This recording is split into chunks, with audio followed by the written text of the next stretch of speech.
Bupa, bringing you the latest support team update. Hi, I'm David Bailey, Australian Team Physical Performance Coach. Yeah, I guess in terms of the preparation pre-match, we hope most of the preparation is already done in the weeks leading into the test, but we normally have 2 or 3 skill sessions and a couple of strength and conditioning sessions before the game. Most of the preparation is done in the months and weeks leading up to any game, so once the game starts, we don't need to do too much in terms of topping up their strength or fitness levels. Having said that, if a guy has a smaller involvement during the game, then often we'll head into the gym and either do a conditioning session or a rehab session or some strength work. There's about 3 stages during the day's play, so obviously pre-game, and then during the game and post-game. And often that will vary depending on whether we're batting or bowling and who's actually in at the crease and who's not. So we'll sort of structure that up differently each day depending on what the situation is. Pre-match, the warm-up normally takes place about an hour before the game, so a number of different drills involving running, general active stretching, some medicine ball work and TheraBand work, and then they go into their specific skill work with their catching and bowling.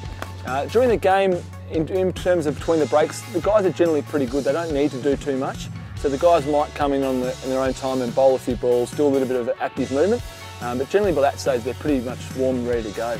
And then, as we said earlier, post-game the guys will come off and they'll go through their ice bars, their stretching routines, make sure they rehydrate and get their recovery drinks into them, and then often they'll have a massage or physio treatment as well. Yeah, obviously there's a fairly big difference, mainly with the overs. So a lot of the emphasis actually goes into their training environment in terms of their skill work. So we need the bowlers bowling a lot more overs at training to get prepared for a test match as opposed to a T20 match. In terms of their physical conditioning, it's probably a bigger emphasis on them being fitter for the longer format, which is probably against what people might think. Yeah, our kit bag's pretty simple here, so I don't get too funky. I've got a set of cones which every conditioning coach needs, boxing gloves. I've got the Sharon coming from Victoria, and a couple of the boys are from Victoria, so we have the Sharon, and often there's a competing rugby ball as well. Medicine balls we use just for the bowlers warming up, and also just a couple of different drills that we use, and lots of TheraBand. So guys will use that to warm up their shoulders before throwing, and the bowlers will also use it as their bowling preparation. Apart from that, this kit bag that we've got is pretty straightforward and simple. Thanks for joining me, and I hope you enjoyed the summer's cricket.